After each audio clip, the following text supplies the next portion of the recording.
Oh, another cold evening here in West Cumbria. Welcome back to the channel. I'm Sam and this is the Crafty Blinder van build. Today's video is all about my C-Tec smart charger system, connecting the solar, connecting the alternator, and then finally running the system, installing the batteries and just making sure everything works. Hope you enjoy it. If you're liking what we're doing, please consider subscribing. I went through the analyticals on the YouTube channel the other day, and it turns out about 70% of the people watching these videos aren't subscribers. So give us a hand, subscribe, and you'll never miss another video. Hope you enjoy it.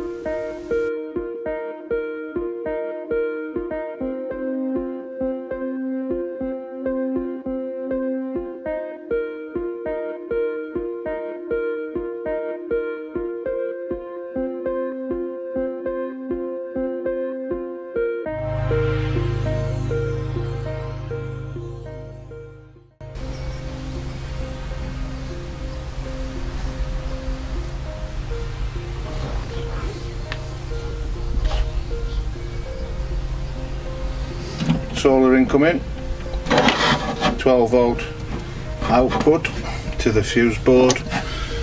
At the minute we've just got another van battery there that we're going to use just while we set everything up and wait for the deep cycle leisure battery to come. So we're going to connect up the C-Tec smart charger. So that takes a supply from the alternator and a supply from the solar, and it picks which battery it sends it to. So we'll get that installed. Main switch to go in, make a little panel there to glue on the inside of this seat.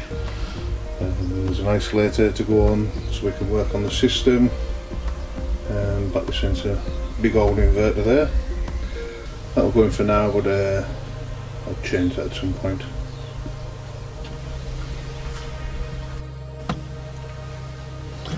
So yesterday I made a mounting bracket and bolted that into situ. We've also mounted a double pole isolator for the solar. So we've got the solar going into there now. Cables are made off in the bottom. I basically ran all the cables. Couldn't really video that because, I'm quite honest with you, it was more hassle than it's worth. So we've run all the cables, we've got them in the positions where they need to be, and we have a couple of breakers that need to be mounted. So got this little 20 ampere. I want to really put that to protect the C-Tec. C-Tec will take 25 amps coming in. I don't believe the solar panels are going to produce anywhere near 20 amps an hour. If something goes wrong, short in the panel, I'd like it to be protected, so I'm going to consider maybe mounting this under here, and that should protect what we have, should protect the C-Tec. It has a fused link as well on its output, so that's to be mounted down there as well, so we can easily have them in the same area. I basically want everything under the seats because it's easily accessible. It's a dead space, you would just fill it with junk. I've had one of these. Well, most of the vans I've had a space under the front seat, and I end up putting tow ropes in there, jump leads, just loads of crap. So if I do this right, I can have my inverter in there, I can have all my electrical equipment mounted in here, apart from the distribution side. So we also have a 50 amp inline fuse with a breaker circuit on it. So that's for the 12 volt feed to the 12 volt feed to the fuse board. My god, the sun's got to me today, I think. But anyway, let's start making the final connections, I think. I'll just show you something while I can. We also have a fuse link down here. This comes off the battery. We'll do that connection last.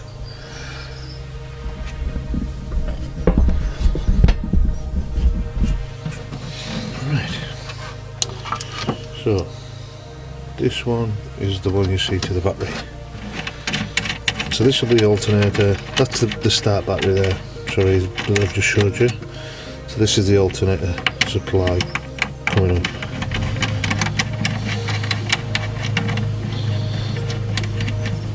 So, big warning sticker. Where you going?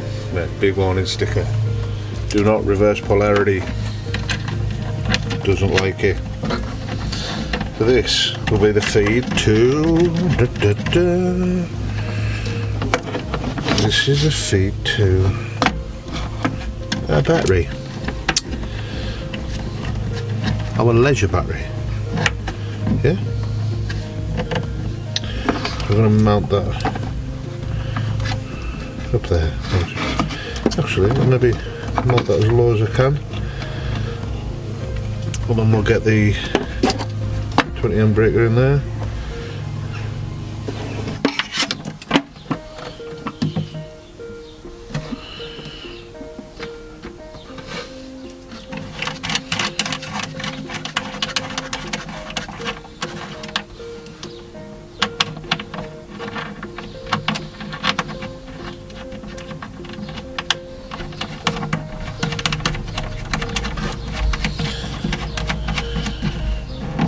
Negative out to the battery.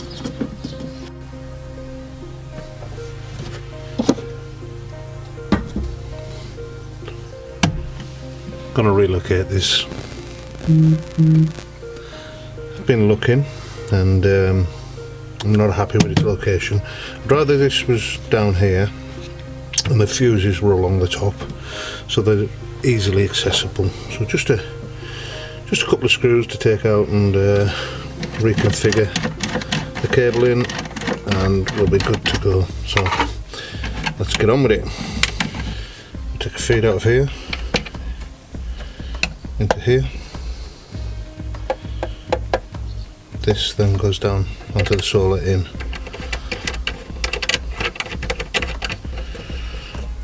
So its maximum rated input is 25 amps. That's at 20, so it's giving it a bit of protection. It might click out until I can find a 25 amp light fuser. We're stuck with it.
So we've heat shrunk this end. You might be wondering what these markers are for. This is a positive feed. Actually I've run out of red. You only need a short piece, so I've used the same cable that comes in, and I've just tailed it.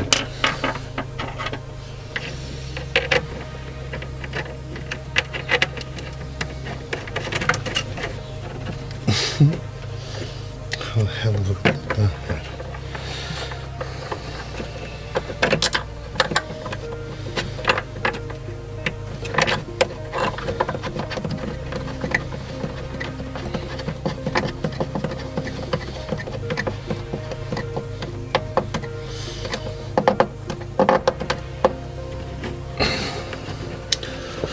Oh, what a mistake.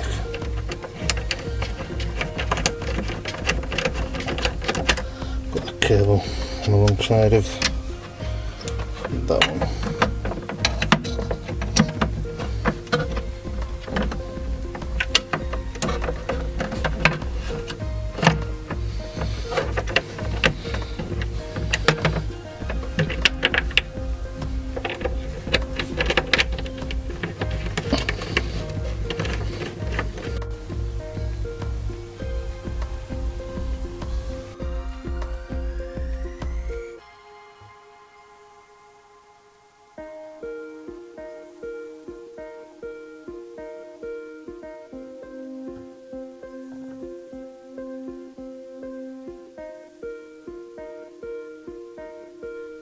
Due to the amount of electrical equipment that I'm going to store under these seats and the fact that they generate quite a bit of heat, I thought it might be prudent to put some ventilation holes in. So these are just standard soffit vents, and I painted them the same colour as the seats, and they turned out really good. I still haven't put the switch live feed across. I need to get my finger out and get that done. I'll do that next. Then we need to solder that end. We need to put a link across to the earth on the battery terminal on that one. There's a couple of things left to do, but nothing major. So today we're on the hunt for a switched live for the C-Tec charger, C-Tec unit, DS2. I've got the DS250 SE. So this, let's see, that's very short. So these ends, there's a red one and a black one. The black one will go to the AMG batteries. This will, it just goes to the earth on the AMG batteries. This will increase the voltage from, I think it's 14.3, something like that, to 14.7 volts, which is what the AGMs charge most efficiently at. So that's quite a straightforward connection to do. The red one, however, it wants to switch to live 15 volts. So we have a fuse board here. We actually have two. One of them, excuse me, one of them is ignition fed, so we can take any spare wires up in that board, have a look and see if there's anything that we can utilise. So let's crack on with that.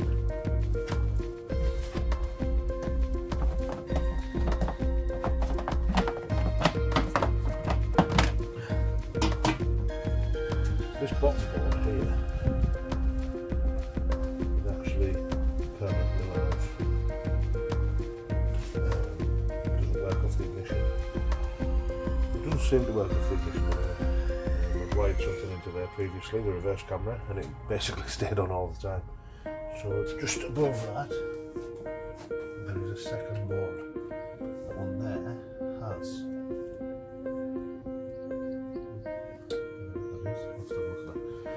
That has an ignition feed to it, so we can piggyback off the back of one of the fuses, and that'll do it, I think. Not sure if you've seen one of these before, but this is a piggyback fuse holder. So this fuse is the main fuse out of the way where we plug this in, and the blue fuse is the fuse for the supply to our C-Tec smart charger.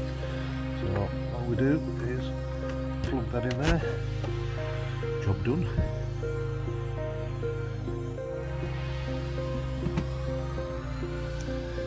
Not sure if you can see this, but this is the battery box that I'm making under the seat. I've put 2 trays in the bottom, but as you know, the floor that is angled. So what I've had to do is put a couple of buttons underneath. This side's a lot thinner than this one. This one's about 55mm, and this one's about 28mm, and that makes it nice and flat. We've got a wooden platform underneath there, and we've screwed that to the floor, and then fastened a couple of wooden buttons across again with 9mm ply, and then we've secured the trays to the ply. So as we're doubling up on the tray, I'm only putting one centre in, so I've bent that one centre rod, and I've bent that quite neat so it won't impact the batteries. So we'll get that installed. Put the other one in now. We'll drop the batteries in. Well, we'll drop the battery and we're waiting for one more to be delivered tomorrow. That's the first battery in. It's a little snug. I'm waiting for some leads to come down, connecting leads, and the second battery, which will go there. You know, I said the first battery was a little bit snug. Oh, this one was even worse. It was so tight, especially when you leave the bolt in. But when I'd done my calculations, I hadn't realised how tight things were going to be. So it took a little bit of wiggling, a little bit of setting up. But in all honesty, wasn't going to work.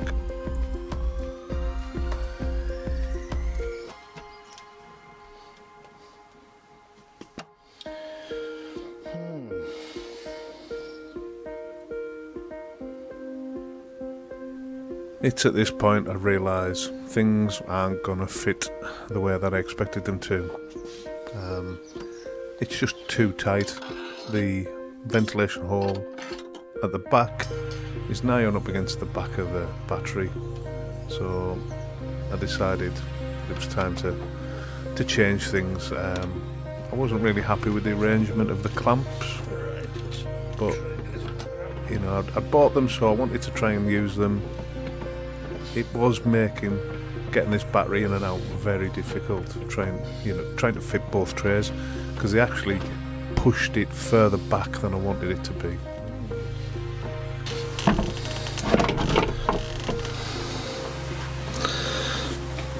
I think we're going to have to cut part of this out.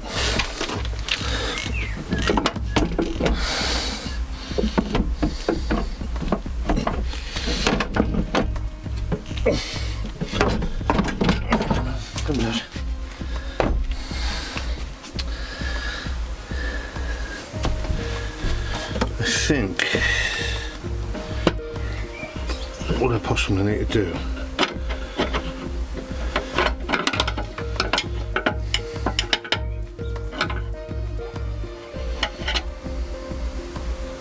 I decided I was going to go and shorten this piece of bar with the grinder, and it's at that point I had an accident.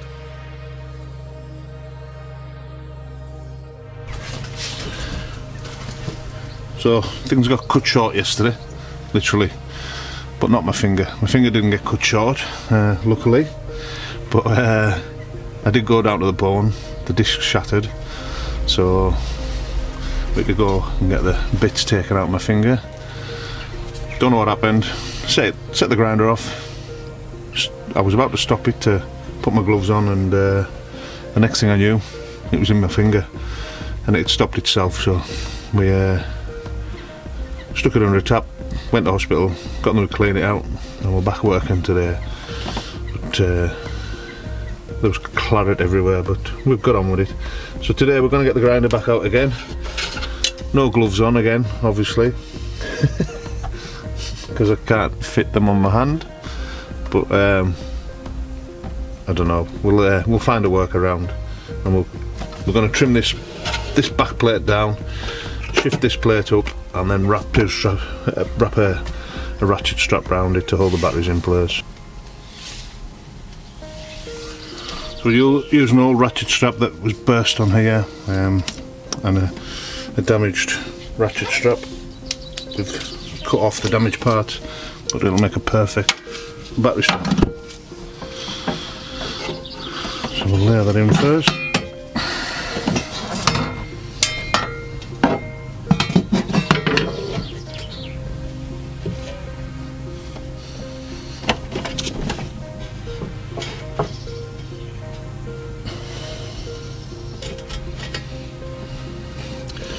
The reason behind cutting the tray really is so we gain a bit more space at the back, and the air around the batteries will move a bit more freely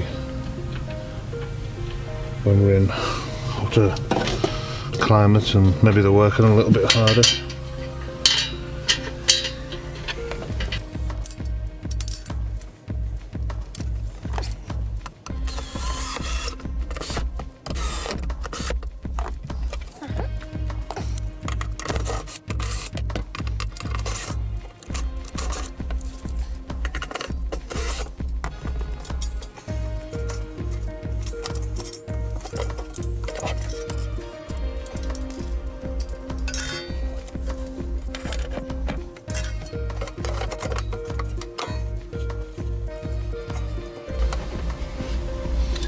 And that should give us at least 20mm at the back there, more space than we had previously. We'll get this done, we'll get the batteries in, we'll clamp them down and go from there.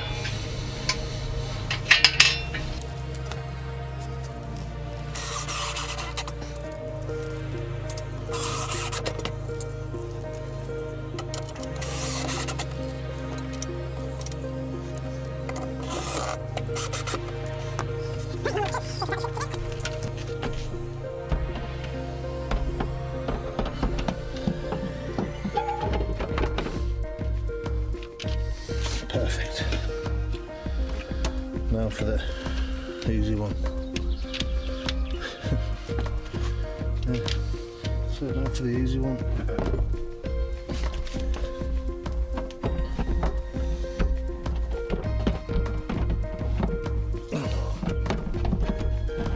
That's it. Like a glove.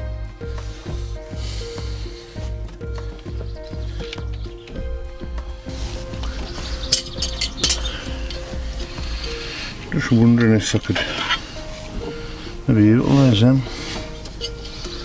just to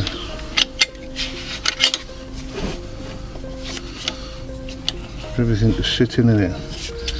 Spread the weight a little bit more. Maybe go on, take that edge off there, file it down.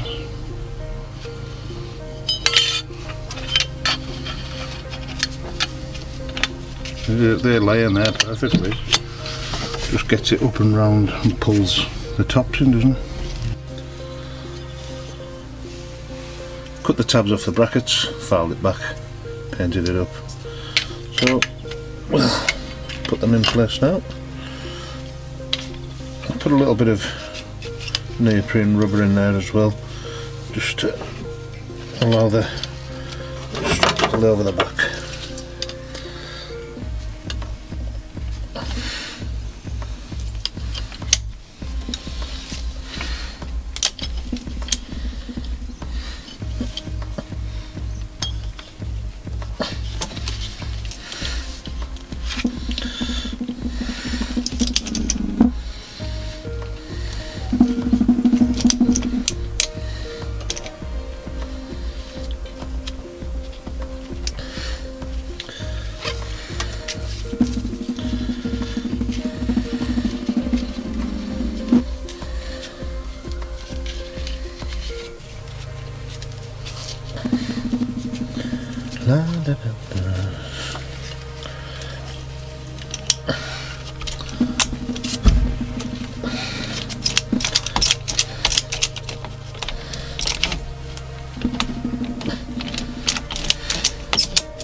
Nice and secure.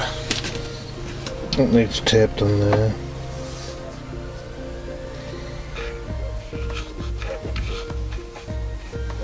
Temperature monitor. Batteries are all done. Terminals on. Leads made up. This one's a bit convoluted, but I want to try and keep away from here. I'm going to look for some caps for these actually. Get a couple of positive terminal caps or make something that'll cover them. Yeah, we'll get them covered. I don't like having all this exposed, so we'll make something for that probably.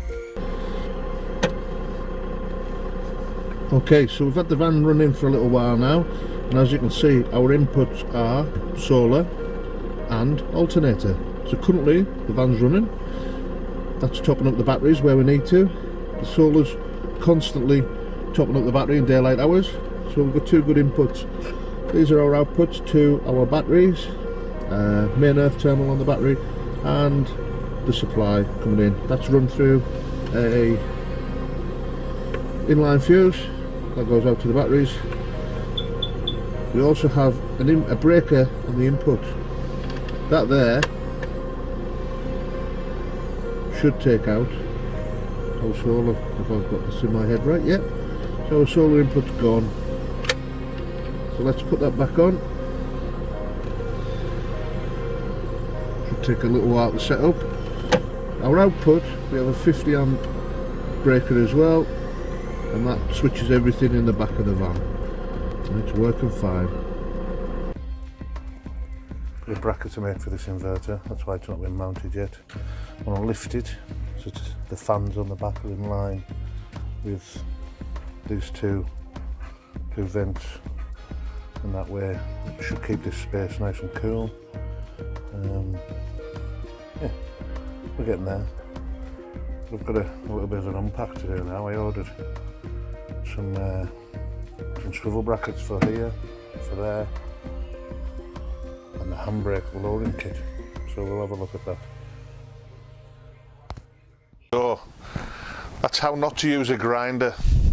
I've still got my finger, it's repaired quite nicely. I've got a bit of a scar, considering it went right down to the bone. I think I did alright there, but yeah, silly mistake, but these things happen, and they happen to the best of us, so just remember safety first and all that.